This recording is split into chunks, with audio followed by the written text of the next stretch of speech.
I'm afraid I'll need your help, Reese. I can't seem to... I'm blind again.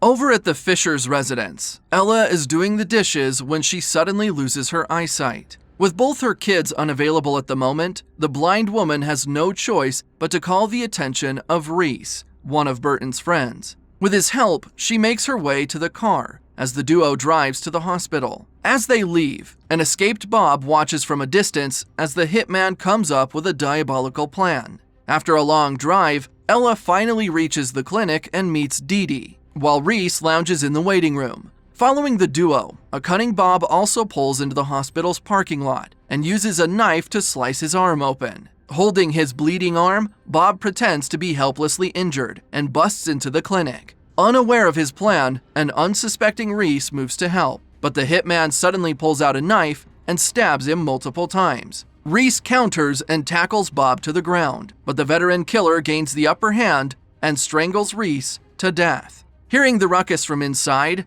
Dee Dee calls Tommy, but her fiancé doesn't pick up. Curious to find out what's happening, the duo heads to the waiting room and is instantly held at gunpoint by Bob. Enacting his devious plan, the hitman steals Reese's phone from the lifeless body and texts Burton, asking the ex-Marine to rush to the hospital.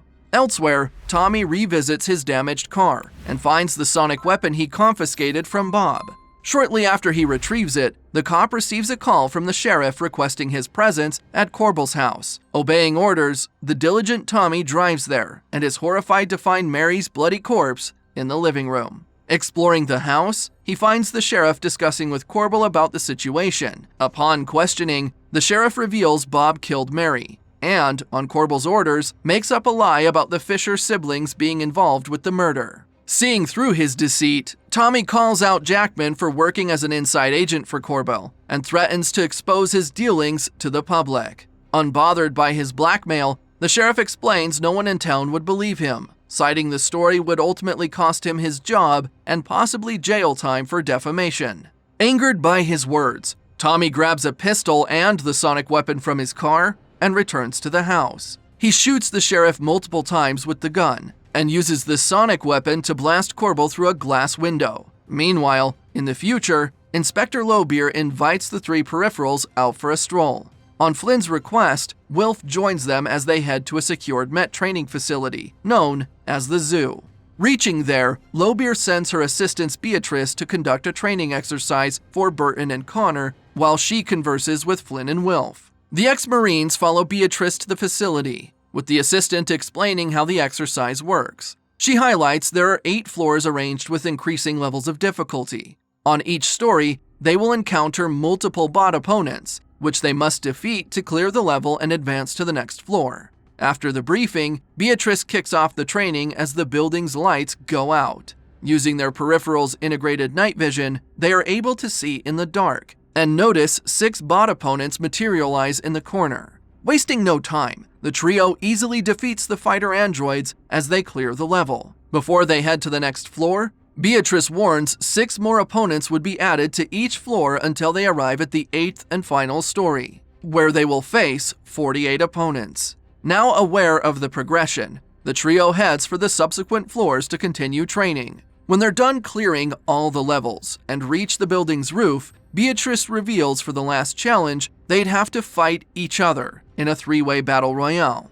Learning this, Connor and Burton team up against the inspector's assistant. However, despite their combined efforts, Beatrice defeats the duo, prompting them to return to their world. Meanwhile, outside the building, Inspector Lobeer tells Flynn about the Aunties, a highly intelligent data sorting algorithm employed by the Met Police. Disclosing the Aunties' findings, Lobeer notes the RI has been secretly researching and altering Stubs, creating significantly different world events. Offering an example, the inspector reveals Flynn's group lived a vastly different life in her timeline.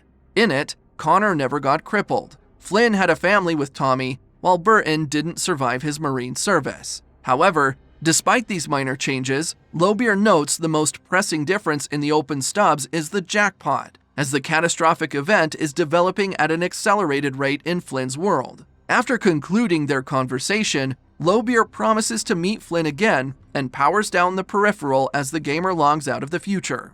Returning to their timeline, Connor, Burton, and Flynn see the text from Reese's phone, asking them to rush to the hospital. Wasting no time, the two siblings and their friend Leon drive toward the clinic. On their way there, they realize Reese's messages seem off and try to contact him.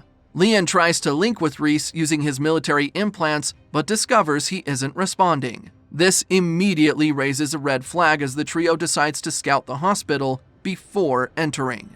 With the aid of a long-range sensor, they learn of Reese's death and spot Bob holding Ella and Dee Dee hostage. Realizing this, Burton sets up a sniper and shoots the hitman from miles away. With the target on the ground, the group storms the clinic as Flynn reunites with her mom, while Burton kills Bob with a final shot.